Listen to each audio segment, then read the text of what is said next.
Hello बच्चों, नमस्कार।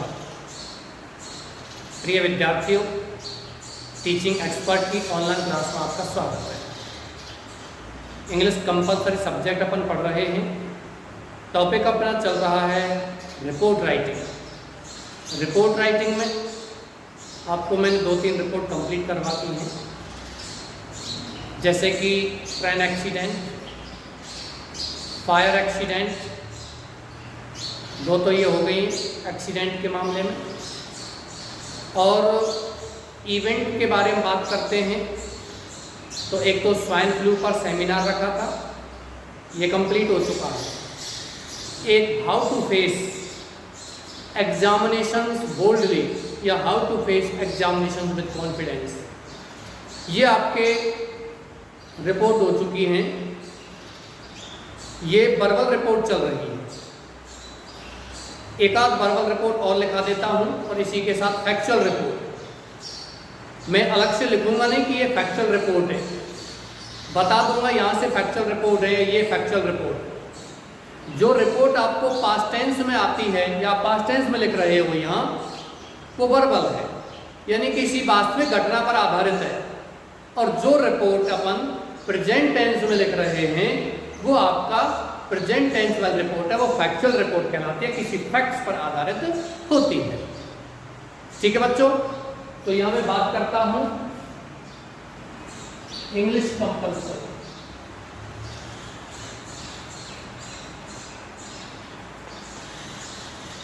Four class 12 अंग्रेजी अनिवार्य।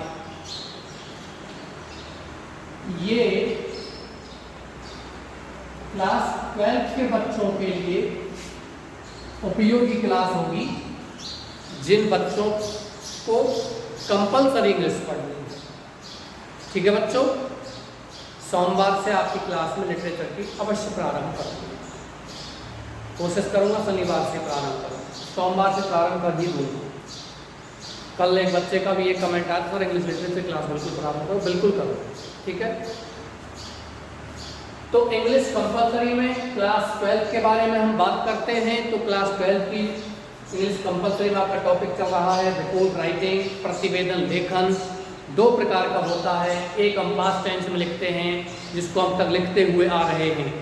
ये किसी इवेंट और किसी इंसिडेंट पर आधारित होते हैं। कोई एक तो संयोग होता है जिसको अपन दुर्घटना कह देते हैं, चाहे ट्रेन एक्सीडेंट हुआ है वो संयोग हुआ एकदम से, हमने पहले सोचा नहीं था इसके बारे में। फायर एक्सीडेंट हुआ था, हमने इसके बारे में सोचा नहीं था। तो ये तो कहलाते हैं इंसिडेंट, और जिसको हम सोच करके जिस घटना को घटित कर रहे हैं, कोई गतिविधि प्रारंभ कर रहे हैं, विद्यालय में कर रहे हैं, घर पर आप कर रहे हो किसी एक्टिविटी को, किसी फंक्शन को, वो इवेंट कहलाती है बच्चों। तो यहाँ हम बात करते हैं ऐसा ही एक इंसिडेंट जो हम सोच समझ करके नहीं कर रहे हैं, अचानक होती है, उसके बारे में लेते हैं। वो है आपका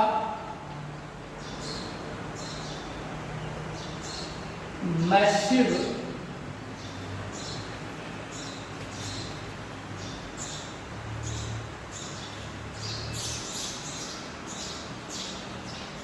अर्थक्वेक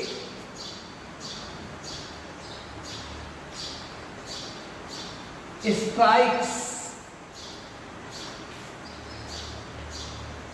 in नेपाल। नेपाल में भूकंप के, भारी भूकंप के झटके, मैसिव माने भारी, बहुत ज्यादा विशाल। अर्थक्वेक मीन्स होता है भूकंप, और स्ट्राइक समान क्या होता है बच्चों, झटके। और नेपाल में पिछले वर्ष नेपाल में भूकंप आया था, उसी के ऊपर अपन लिखते हैं। हालांकि नेपाल के स्थान पर यहाँ और कोई स्थान आता है तो कोई दिक्कत नहीं है। जहाँ जहाँ हम नेपाल लिखते हैं नीचे, उसको काट करके आप स्थान चेंज कर देना। बाकी भूकंप के झटके सब जगह एक जैसे ही होंगे, हल्के भारी ये हो सकते हैं और उनमें प्रभाव एक जैसा ही होगा। ठीक है बच्चों, massive earthquake strikes in Nepal by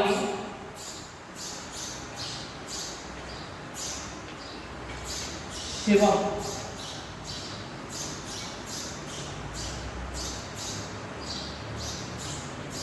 the special reporter. यहां आपको प्रारंभ करना है बच्चों,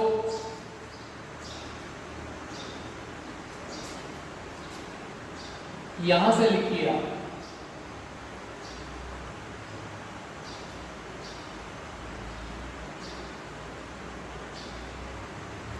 काठमांडू।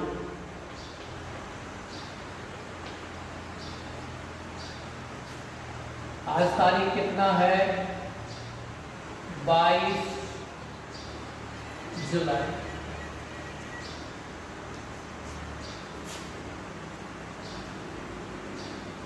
ठीक है बच्चों, यहां से चाहो तो यहां से प्रारंभ कर दीजिए। टुडे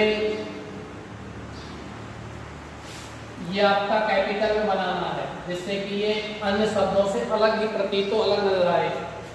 टुडे आज,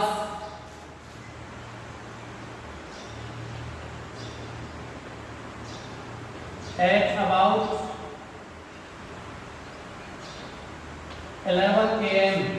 AM और PM के बारे में आपको बता चुका था, फुल फॉर्म ऑफ AM और PM। लगभग 11 बजे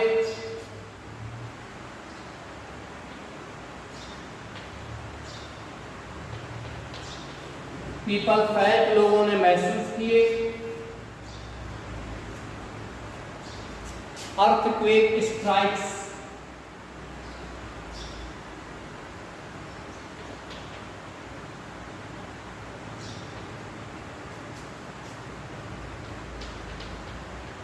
भूकंप के झटके महसूस किए।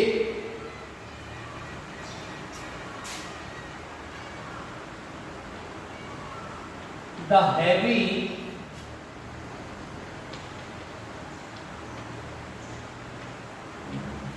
अर्थक्वेक स्ट्राइक, भारी भूकंप के झटकों ने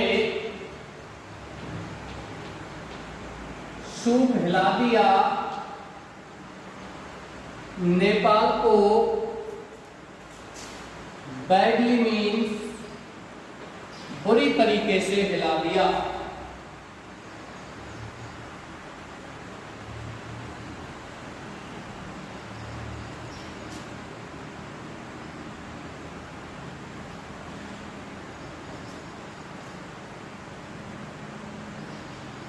There were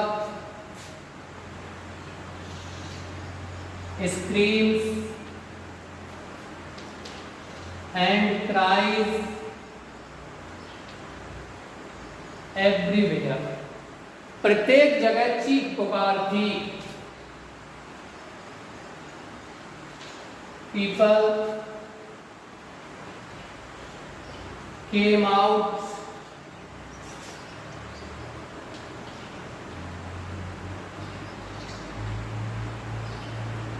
of their houses, shops and offices। Today आज at about 11 AM, लगभग 11 बजे, people felt, लोगों ने महसूस किया, अर्थक्वेक स्ट्राइक्स माने भूकंप के झटके महसूस किए। द हैवी अर्थक्वेक, भारी भूकंप के झटकों ने सूख हिला दिया नेपाल को। बैडली माने बुरी तरह हिला दिया। ठीक है बच्चों, देयर वर स्क्रीम्स मान चीखें थी, एंड क्राइज और पुकारें थी, एवरीवेयर प्रत्येक जगह। पीपल केम आउट, लोग बाहर आ गए। कहां से? अपने घर, दुकान और ऑफिसों से, कार्यालयों से बाहर आ गए। On the Richter scale,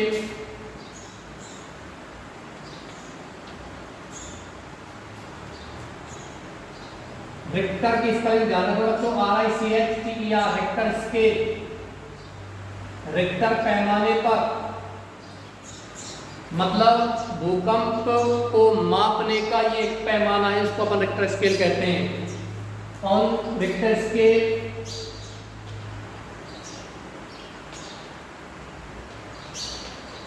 it's intensity, इसकी तीव्रता,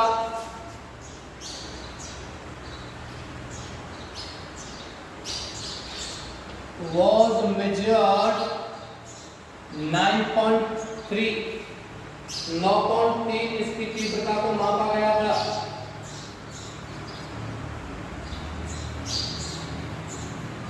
काठमांडू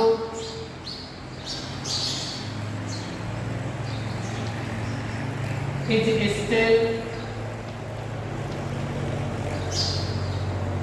experiencing, काठमांडू अभी भी अनुभव कर रहा है लाइट ट्रीमोर्स, हल्के झटके अभी भी अनुभव कर रहा है, अभी भी महसूस कर रहा है। कॉपी कीजिए बच्चों।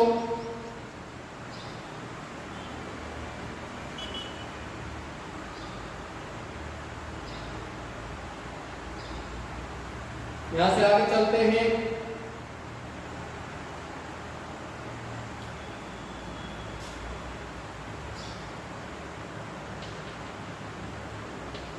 द एपिसेंटर, केंद्र बिंदु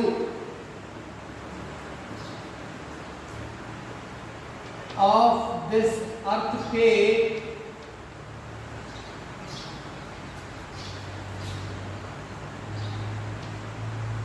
इस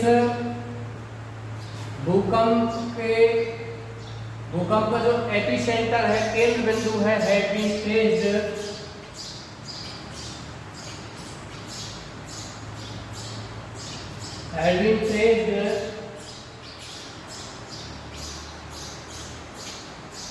40 किलोमीटर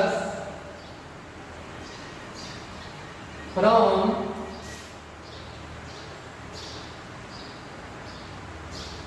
काठमांडू से 40 किलोमीटर इसको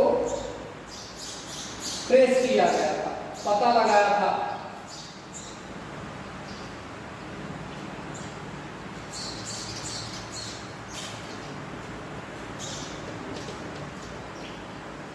बिल्डिंग्स,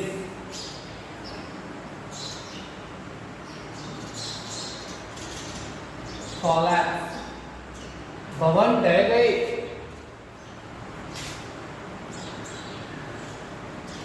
एंड मैनी पीपल, और बहुत लोग वर्क थे अंडर डेब्रिस, मलबे के नीचे। डेब्रिस का मतलब होता है बच्चों मलबा।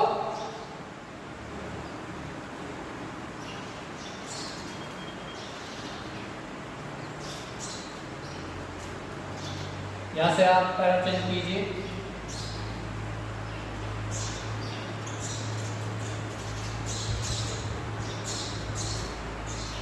The rescue teams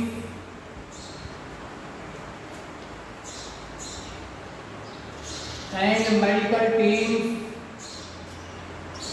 देखो ये ऐसा ही सेंटेंस है, उसमें भी आया था। एक मैंने आपको ट्रेन एक्सीडेंट कराया था, उसमें दुर्घटना हुई थी, और ऐसा ही सेंटेंस आया था। बचाव दल और क्या कहते हैं मेडिकल टीम्स, यानी कि चिकित्सा दल रथ जमाने दौड़े टुवर्ड्स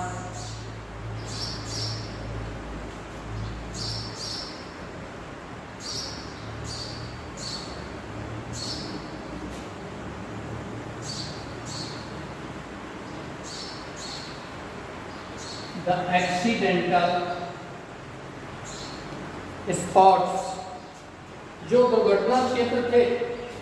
एक्सीडेंटल स्पॉट्स, स्पॉट मत लिखना बच्चों, स्पॉट्स लिख लेना, क्योंकि ये एक जगह दुर्घटना नहीं घटित होती है अर्थक्वेक की, भूकंप की। कई जगह झटके या जहाँ जहाँ भवन ढहे थे वहाँ रेस्क्यू टीम, बचाव दल और ये क्या कहते हैं मेडिकल टीम गए थे।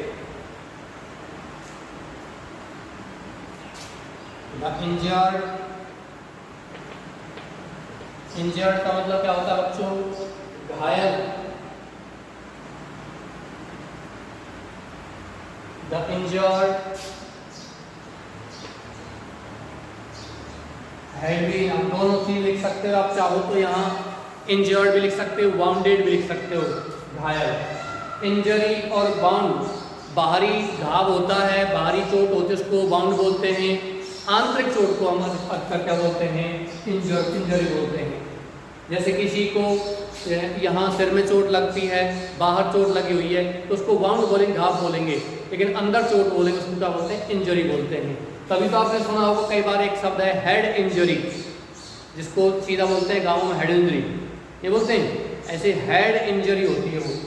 तो the injured had been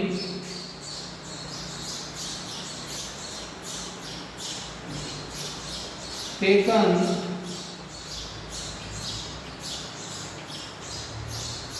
to the different hospitals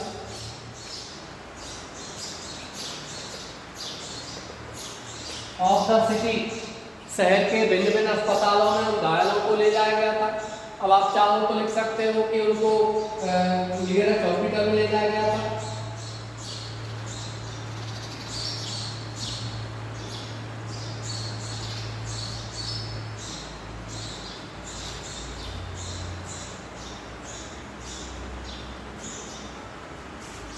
Relief work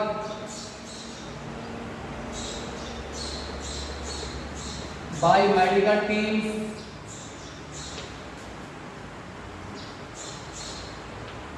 social workers volunteers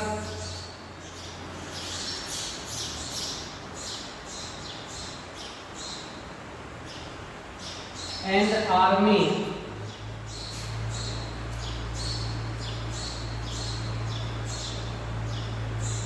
had been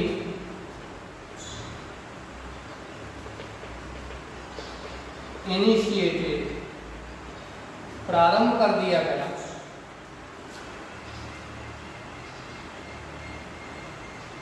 copy कीजिए बच्चों।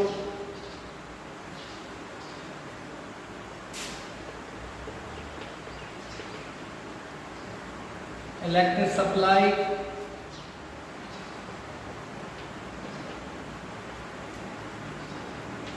and water supply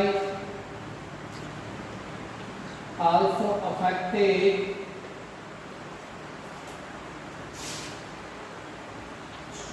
due to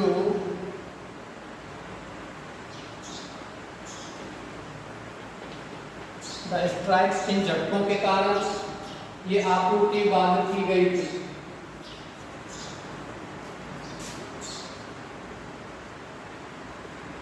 Several developed countries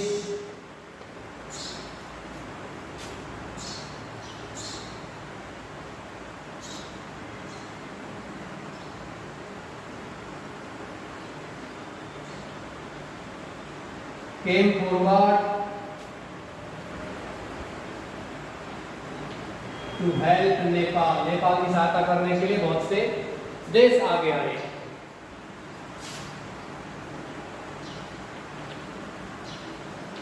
India also Saint, Bharat ने भेजा रिलीफ वर्तमान राहत कार्य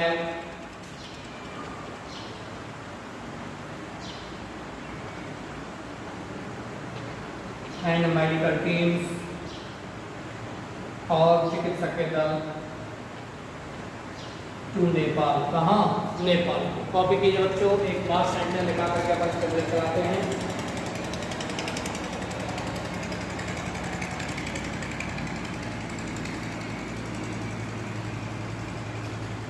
द एक्चुअल नंबर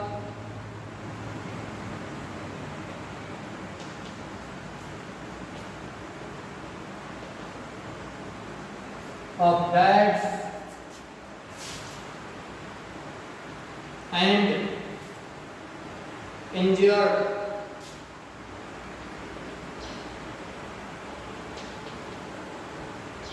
घायलों की संख्या, मृतकों की संख्या will be cleared by next morning। ये बच्चों आपका massive earthquake strikes in Nepal report complete हो चुकी है। बच्चों एक चीज का ध्यान रखना, मैंने ये पूरा का पूरा पास्ट टेंस दिखाया, कहीं कहीं इसमें प्रेजेंट टेंस का प्रयोग भी हो गया है। जैसे कि नीचे वाले सेंटेंस में फ्यूचर टेंस का प्रयोग हो गया। लेकिन ध्यान रखना टुडे लिखा हुआ है, टुडे, तो आप इस पूरे के पूरे रिपोर्ट को प्रेजेंट टेंस में भी लिख सकते हो, क्योंकि आज ही की बात है। जैसे कि 11 बजे लोगों ने महसूस किया स्ट्राइक, भूकंप के झटकों ने हिला दिया नेपाल को, चीख पुकारें थी, लोग घरों से बाहर आ गए, रिक्टर स्केल पर इसकी तीव्रता इतनी मापी गई थी, काठमांडू अभी भी अनुभव कर रहा है। मतलब छोटे छोटे हल्के हल्के झटके अभी भी वहां इस भूकंप के आ रहे हैं। तो ये सेंटेंस है, ये वर्तमान में इसलिए लिखा गया है क्योंकि वहां अभी भी ये चीज महसूस की जा रही है। अब पूरा का पूरा यहाँ पास्ट में लिख दीजिए कि इसका जो केंद्र बिंदु है वो यहाँ मापा गया था, बिल्डिंग्स ढह गई थी, लोग मलबे के नीचे थे, है ना, तो ये रेस्क्यू टीम वहां दौड़ा दी गई। ये सारी चीजें आपको लिखनी है। चलिए आप इसको कॉपी कीजिए, मैं इसका रिजल्ट समझाता हूँ।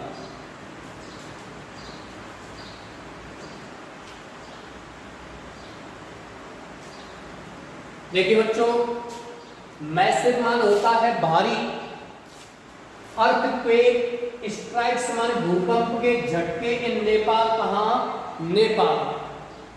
काठमांडू 22 जुलाई टुडे, आज एट अबाउट 11 AM, 11 बजे, मतलब दिन के 11 बजे AM का मतलब पीपल फैक्ट, लोगों ने महसूस किया, अर्थक्वेक स्ट्राइक्स माने भूकंप के झटके, द हैवी अर्थक्वेक स्ट्राइक्स, भारी भूकंप के झटके या झटकों ने सूख नेपाल, नेपाल को हिला दिया, बैडली माने बुरी तरीके से, देयर वर स्क्रीम्स माने चीख पुकारें थी, एंड क्राइज, स्क्रीम मान चीख, एंड क्राइज मान पुकारें, ह्यूज एंड क्राई, ये उसमें भी आया हुआ था सेंटेंस ट्रेन एक्सीडेंट में, है ना, वही की वही सेंटेंस, ऐसे कैसे सेंटेंस है। चीख पुकारें थी एवरीवेयर, प्रत्येक जगह, पीपल केम आउट, लोग बाहर आ गए, केम आगे, आउट माने बाहर, ऑफ देयर हाउसेज, अपने घरों से। ध्यान रखना बच्चों, इसमें आउट के बाद में हम फ्रॉम नहीं लगाएंगे कि घरों से के लिए अलग होने के लिए हम फ्रॉम प्रीपोजिशन का प्रयोग करते हैं, but my students if you find here out adverbial, then write of a preposition after out, came out of their houses, घरों से बाहर आए, दुकानों से बाहर आए, कार्यालयों से बाहर आए। ऑन रिक्टर स्केल, रिक्टर पैमाने पर, रिक्टर स्केल पर ही भूकंप को मापा जाता है। दिशा सूचक यंत्र जैसे कि दिशा का, है ना, कुतुबनुमा जिसको कहते हैं, ऐसे ये मापने के यंत्र हैं, जैसे वायु दाब मापी यंत्र है ना। इट्स इंटेंसिटी, इसकी तीव्रता रिक्टर स्केल पर, इंटेंसिटी मान तीव्रता वाज मेजर्ड, मापी गई थी 9.3, 9.3 मापी गई थी। यहाँ फुल स्टॉप लगा हुआ जाना। Kathmandu is still experiencing, Kathmandu अभी भी अनुभव कर रहा है लाइट ट्रीमोर्स माने हल्के झटकों का। मैंने आपको पहले बता दिया, पास्ट टेंस वाली रिपोर्ट जो हम लिखते हैं उस रिपोर्ट में एक दो सेंटेंस अपनी आवश्यकता के अनुसार प्रेजेंट में लिख सकते हैं, और यदि हम पास्ट में प्रेजेंट वाली रिपोर्ट तैयार कर रहे हैं तो उसमें आप एक दो सेंटेंस पास्ट के भी लिख सकते हो, कोई दिक्कत नहीं। ट्रीमोर्स का मतलब होता है बच्चों झटके, और लाइट मीन्स होता है हल्का, हैवी मीन्स होता है भारी, और लाइट मीन्स क्या होता है हल्का। तो पहले तो भारी भूकंप के झटके आए थे, अभी कैसे हैं, हल्के, अभी भी आ रहे हैं। द एपिसेंटर, एपिसेंटर का मतलब होता है बच्चों केंद्र बिंदु।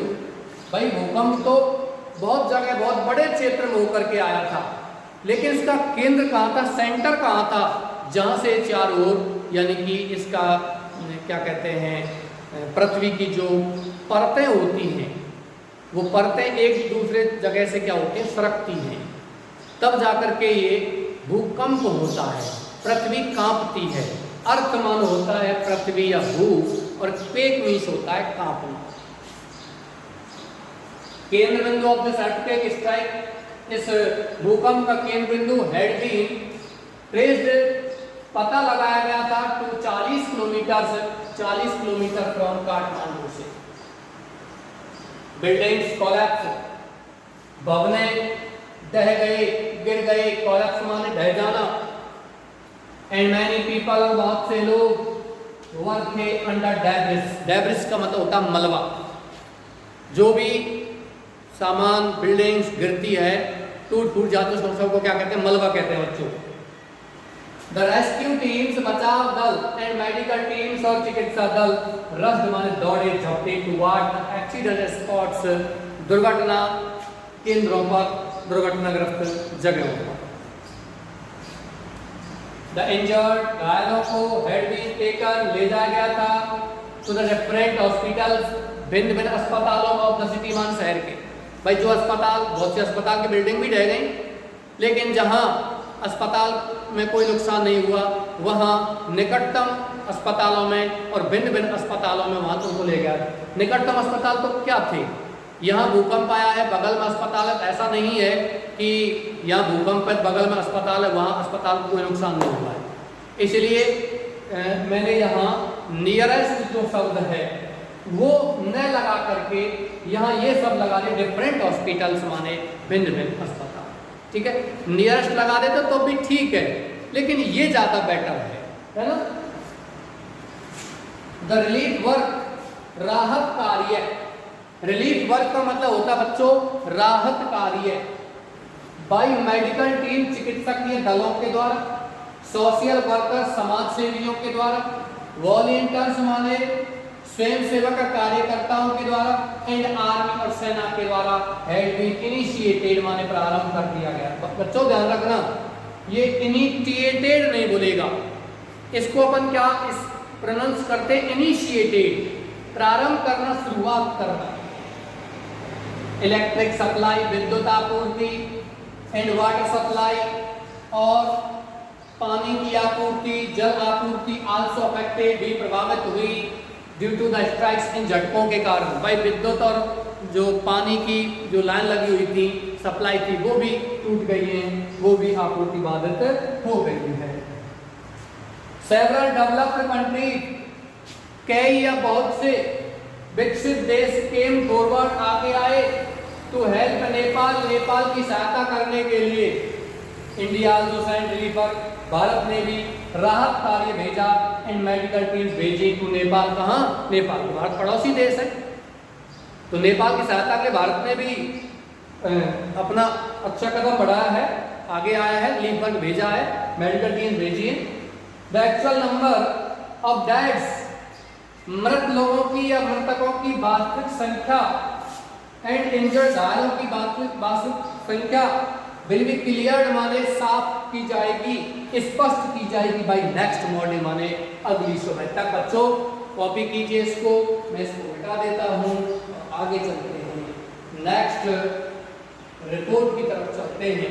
यहाँ मैं आपको एक रिपोर्ट और लेकर देता हूँ, बहुत ही शानदार, बहुत ही शानदार रिपोर्ट आने वाली है आपको यहाँ से आके। ये भी बहुत शानदार रिपोर्ट है, एक बार एग्जाम में आ चुकी है।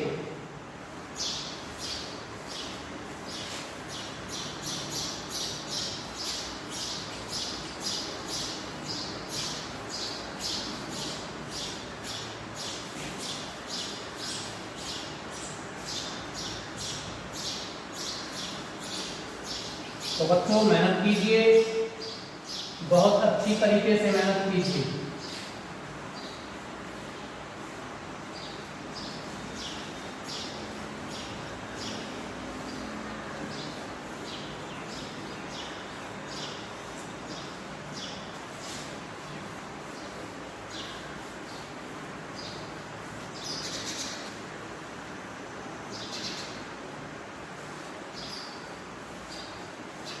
मैं इसको और अच्छे से मिटा देता हूँ, जिससे आपको कोई परेशानी ना हो वीडियो को देखने में। कैमरे की नज़रें तेज होती हैं तो पता लगा लेती हैं क्या लिखा हुआ है मिटाने के बाद।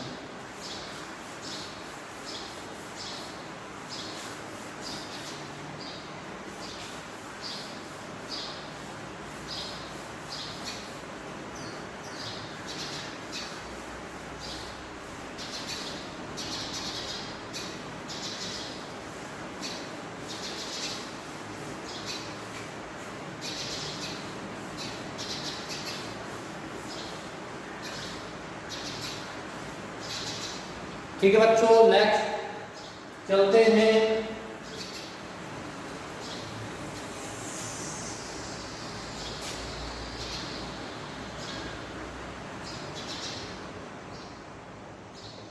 Kite flying.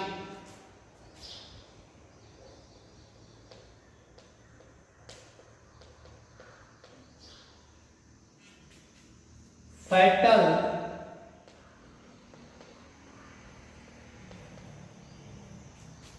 for birds,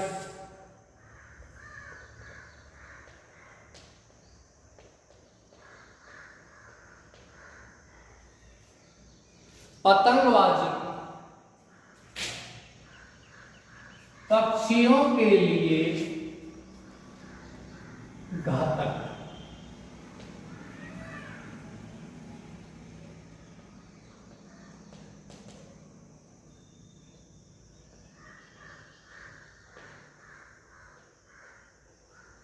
बाईसवीं चौथी,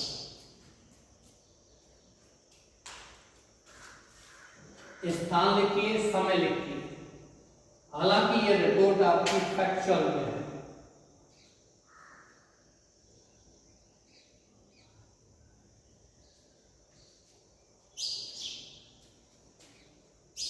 चलिए बच्चों, यहां आप लिख लीजिए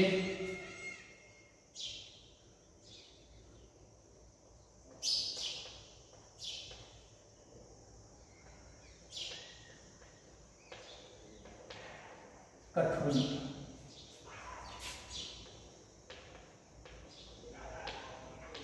22 जुलाई।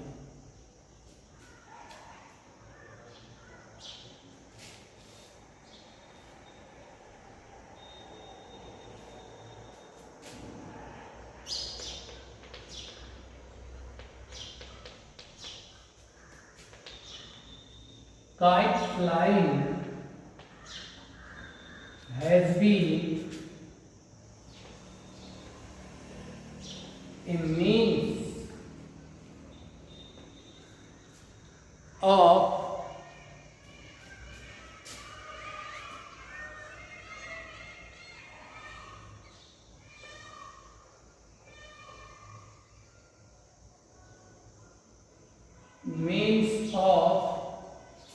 amusement,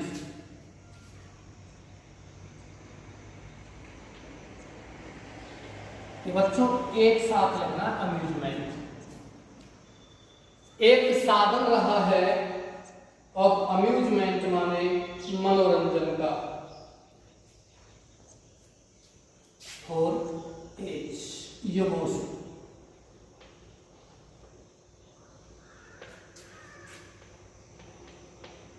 it gives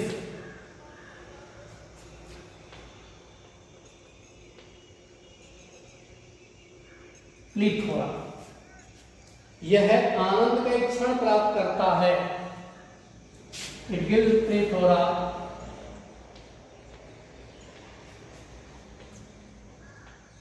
of amusement for kite flyers. बच्चों, काइट फ्लाइंग का मतलब होता है पतंगबाजी,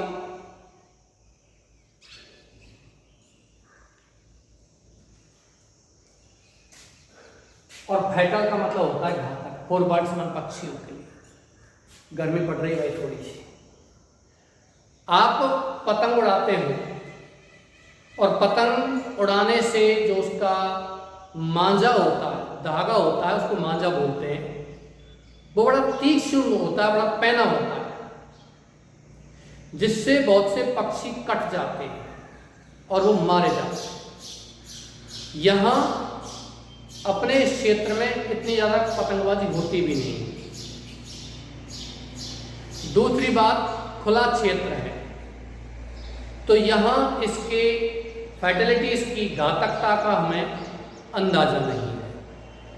अन्यथा शहरों में जयपुर, चंडीगढ़, ये ऐसे शहर जिनमें सब बहुत ज़्यादा पतंगबाजी होती है। जयपुर और चंडीगढ़ आप देखोगे मकर संक्रांति के आसपास के समय कि वहां पक्षी सही से उड़ भी नहीं पाते हैं और बहुत से पक्षी इसके कारण मारे जाते हैं, इसलिए लिखा है। ठीक है, but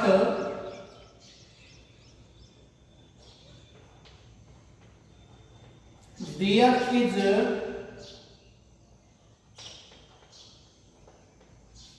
a dark side also of this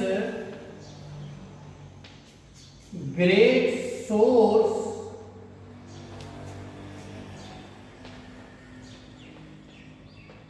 of entertainment,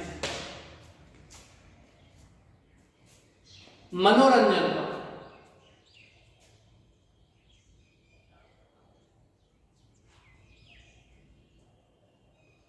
next लिखिए,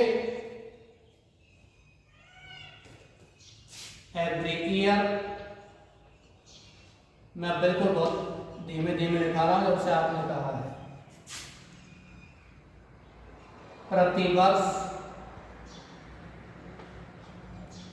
थाउजेंड्स ऑफ बर्ड्स, हजारों पक्षी कम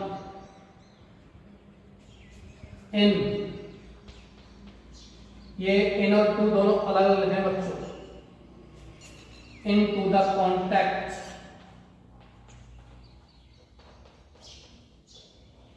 of the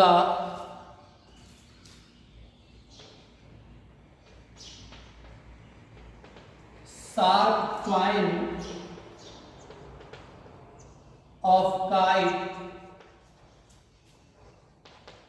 and get injured badly। इसका इंडियर कराता हूं यहां तक, या एक पैरा लिखा देता हूं फिर इंडियर कराता हूं।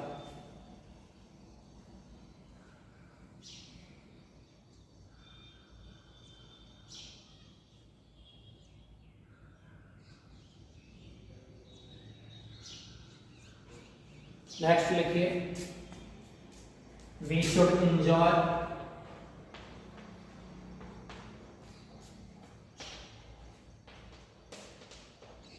kite flying,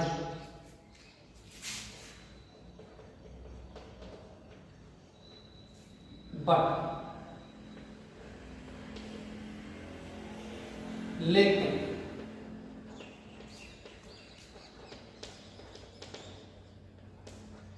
at the same time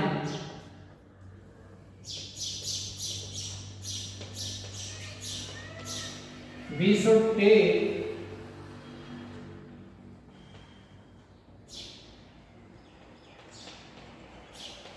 the welfare of birds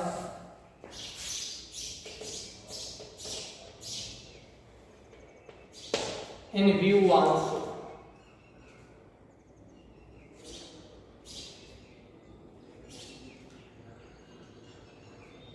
यहां से पैरा चेंज करेंगे,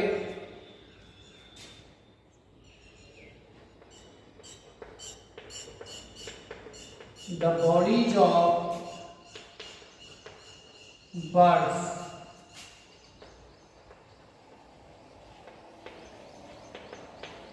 are very soft। मैं इसका नियम समझाता हूं आपको और फिर आगे चलते हैं। Kite flying has been a means, पतंगबाजी एक साधन रहा है ऑफ अम्यूजमेंट, मनोरंजन का, फॉर एज माने युगों से। एंटरटेनमेंट भी लिख सकते हो यहाँ अम्यूजमेंट के स्थान पर। It gives plethora of amusement, ये आनंद का क्षण देता है, आनंद का समय देता है। फॉर काइट फ्लायर्स माने पतंगबाजों के लिए। बट लेकिन देयर इज डार्क साइड, एक अंधेरा पक्ष भी है। Also of this great source, इसे बड़े स्रोत ऑफ एंटरटेनमेंट माने मनोरंजन के, मनोरंजन के बड़े स्रोत का एक डार्क साइड भी है। प्रतिवर्ष हजारों पक्षी केम इन आते हैं टू द कॉन्टैक्ट, इसमें आते हैं, संपर्क में आते हैं, विद द शार्क, इससे किसके संपर्क में आते हैं, came into the contact of the sharp twine माने पैनिक मांझे के संपर्क में आते हैं, ऑफ काइट माने पतंग के, एंड गेट इंजर्ड बैडली और बुरी तरह क्या हो जाते हैं, घायल हो जाते हैं।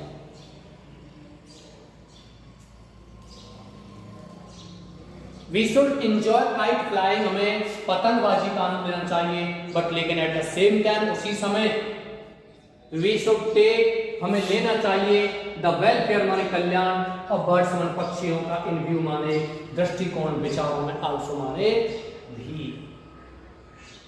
यहां से आगे लिखिए, just as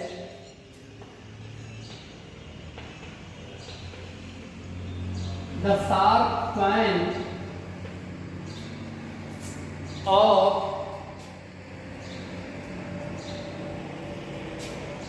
kites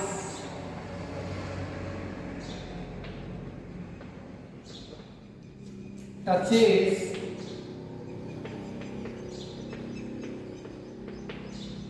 their bodies,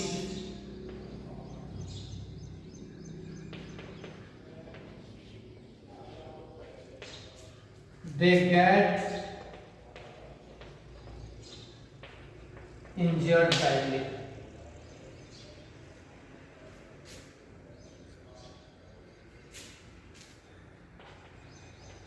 वे बुरी तरह घायल हो जाते हैं। They do not have, way do not have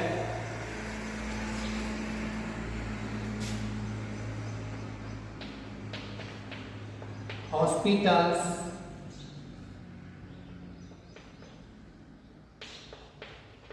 to go for treatment. लिख लीजिए बच्चों आराम से।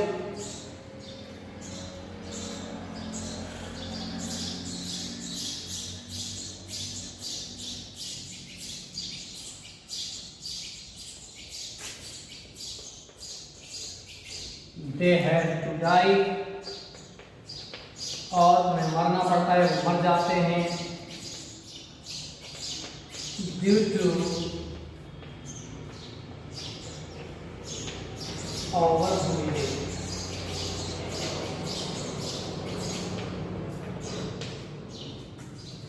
So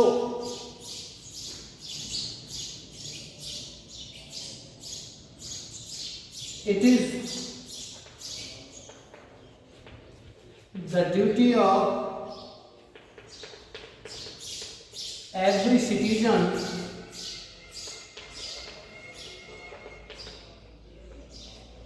to care these birds. Birds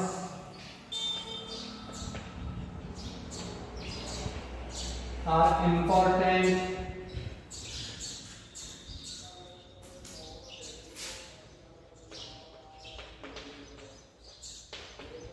manifestation of our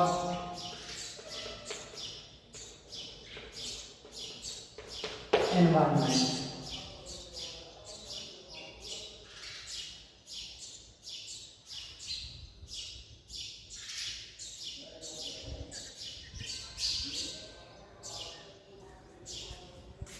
So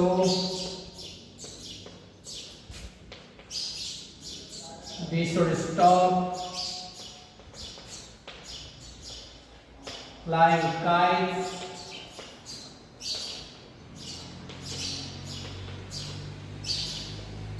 for the larger interest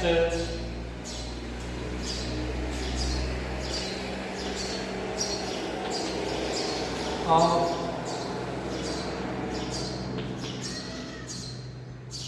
these creatures। इन प्राणियों के बहुत बड़े हितों के लिए हमें ये बंद कर देना चाहिए।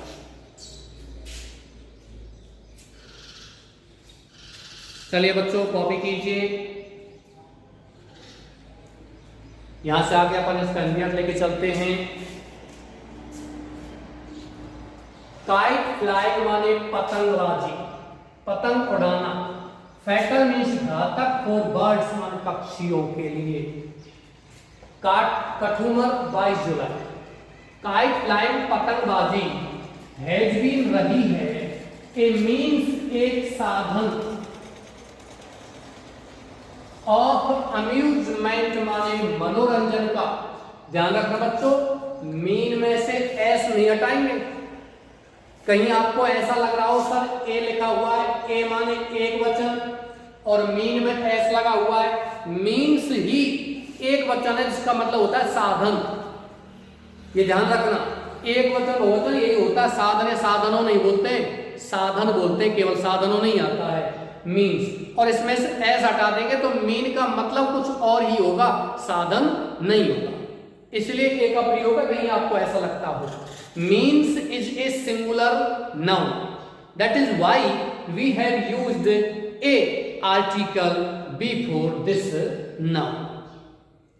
You do not have take in mind that means is a plural verb. You have to take in your mind that means is a singular verb.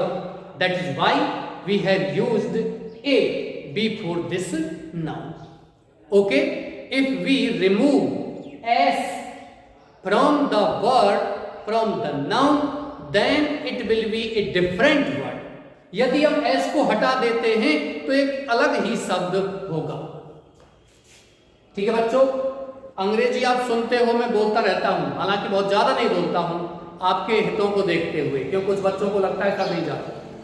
घर पर आप पढ़ते हो, इंग्लिश को बोलते रहो, कुछ भी बोलिए, गलत बोलिए, कोई दिक्कत नहीं। 1 दिन 2 दिन 4 दिन आप गलत बोलो, बोलते रहिए। अपने छोटे भाई बहन से आप डिस्कस कीजिए, गलत बोलिए कोई बात नहीं, अपने आप किसी समय आप बिल्कुल सही बोलने लग जाओगे। इंग्लिश को आप हैबिट में ले आइए। ऐसा नहीं हर वक्त, आप अंग्रेजी सीखने के लिए इसको हैबिट में ले आइए। बाकी we should not forget our mother tongue too, हमें हमारी मातृभाषा को बिल्कुल नहीं भूलना चाहिए। ठीक है। अम्यूजमेंट फॉर एज युगों से मनोरंजन का साधन रहा है। हैज बीन माने रहा है, इट गिव्स ये देता है, प्लीथोरा माने एक आनंद का क्षण। लेकिन यहाँ अपन यहाँ प्लीथोरा का मतलब आनंद का क्षण, आनंद का पल नहीं बोलेंगे, क्योंकि अम्यूजमेंट यहाँ आ गया है। ठीक है, यहाँ अम्यूजमेंट माने मनोरंजन या आनंद आ चुका है। यहाँ आप प्लेजर भी लिख सकते हो, PLEASUR, लेकिन ये आ चुका है तो इसको अपन केवल पल या क्षण बोलेंगे, आनंद नहीं बोलेंगे। आनंद के लिए शब्द आ गया है। यह आनंद का समय देता है वो काइट फ्लायर्स माने पतंगबाजों के लिए। काइट फ्लायर्स माने क्या होता है बच्चों? पतंगबाज। But there is a dark side, लेकिन देयर इज है ए डार्क साइड माने एक अंधेरा पक्ष। डार्क मान होता है बच्चों अंधेरा या गलत, साइड माने पक्ष। आप इस साइड के स्थान पर एक और शब्द लिख सकते हो, एस्पेक्ट। ठीक है, एस्पेक्ट माने पहलू। एस्पेक्ट माने क्या होता है? पहलू। एक अंधेरा पक्ष भी। अच्छा पक्ष तो यह है कि ये पतंगबाजों को आनंद देता, युगों से आनंद का एक ये साधन रहा है। लेकिन इसका एक गलत पक्ष यह है कि ये पक्षियों के लिए घातक है। डार्क साइड आल्सो भी है ऑफ दिस ग्रेट सोर्स, इस बहुत बड़े स्रोत का, ऑफ एंटरटेनमेंट माने मनोरंजन, मनोरंजन के बहुत बड़े स्रोत का क्या रहा है ये। लेकिन there is a dark side, एक अंधेरा पक्ष भी है, of this great source of entertainment, मनोरंजन के इस महान स्रोत का, इस मनोरंजन के बहुत बड़े स्रोत का अंधेरा पक्ष भी है। एवरी ईयर, क्योंकि प्रतिवर्ष थाउजेंड्स ऑफ बर्ड्स, हजारों पक्षी कम आते हैं, इनटू द कॉन्टैक्ट माने संपर्क में, ऑफ द शार्प ट्वाइन माने पैने मांझे के। ट्वाइन माने क्या होता है बच्चों? मांझा। ऑफ काइट माने पतंग का, शार्प ट्वाइन ऑफ काइट्स, पतंगों के। काइट में एस हो रखा है, किसी एक पतंग के संपर्क नहीं आते, बहुत सी पतंगों के साथ ट्वाइन के संपर्क में आते हैं, एंड गेट इंजर्ड, और घायल हो जाते हैं बैडली, बुरी तरीके से।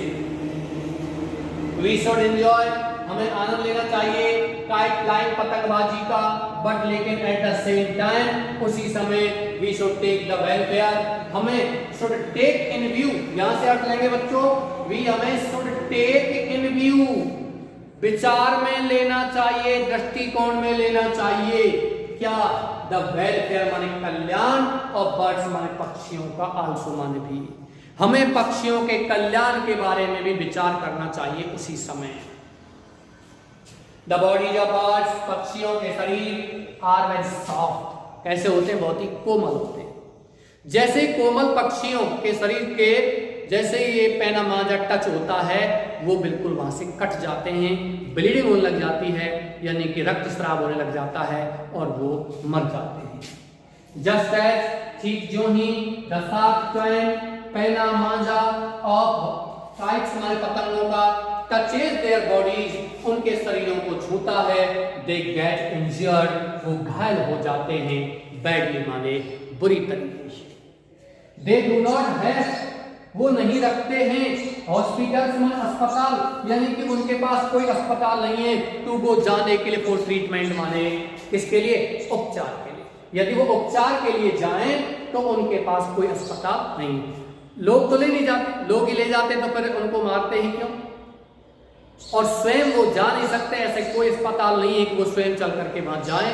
और यदि वो चले भी जाएं, यदि अस्पताल जो पक्षियों के जानवरों के हॉस्पिटल हैं भी, और वहां कोई घायल जानवर स्वतः ही अपने आप पहुंच जाए, घायल पक्षी भी वहां अपने आप पहुंच जाए और वो किसी डाल पर या कहीं भी बैठा हुआ भी मिल जाए जिसको जो घायल है, तो कोई भी डॉक्टर, कोई भी चिकित्सक उसको बिना विचार के ही, मतलब स्वतः ही उसको देख करके उसका इलाज नहीं करता है। इसलिए इसमें इस सेंटेंस जोड़ा गया है कि उनके पास कोई अस्पताल नहीं है, वो ट्रीटमेंट के लिए जाएं, उपचार के लिए जाएं। दे हैव टू डाई, उन्हें मरना पड़ता, मतलब वो मर जाते हैं, उन्हें मरना होता है, या दे डाई, ये सब भी लगा सकते हो, हैव टू को हटा देते हो ना, तब भी आपका सेंटेंस बिल्कुल सही होगा, वो मर जाते हैं ड्यू टू ओवर ब्लीडिंग, माने अत्यधिक रक्तस्राव के कारण। बच्चों, BLOOD ब्लड और BLED ब्लीड, ये दोनों शब्द हैं, ब्लड शब्द है रक्त और ब्लीड माने होता रक्तस्राव होना, ठीक है। दे डू नॉट हैव, ये तो हो गया, ओवर ब्लीडिंग माने अत्यधिक रक्तस्राव कारण वो मर जाते हैं और मरना पड़ता है। So it is the duty, इसलिए कर्तव्य है, it is the duty of every citizen, प्रत्येक नागरिक का कर्तव्य है टू केयर मान देखभाल करें, दीज बर्ड्स मान इन पक्षियों की क्या करें, हम देखभाल करें। बर्ड्स पक्षी आर होते हैं इंपॉर्टेंट मैनिफेस्टेशन, महत्वपूर्ण भाग, महत्वपूर्ण अंग ऑफ आवर एनवायरनमेंट, हमारे पर्यावरण के, निश्चित रूप से हमारे पर्यावरण के महत्वपूर्ण अंग होते हैं कौन, पक्षी। पक्षी यदि पर्यावरण नहीं रहेंगे तो मानव जीवन भी खतरे में आएगा। इसके ऊपर एक मूवी बनी थी बच्चों, आपने देखी होगी, जिसमें रोबोट होता है, पहली मूवी रोबोट बनी थी, Rajinikanth the great actor of south Indian movies, तो उन्होंने ये मूवी बनाई थी, तो उसमें पक्षियों के ऊपर विशेष चीज़ें बताई गई थी, और अक्षय कुमार ने उस पक्षी विज्ञानी के रूप में एक रोल प्ले किया था।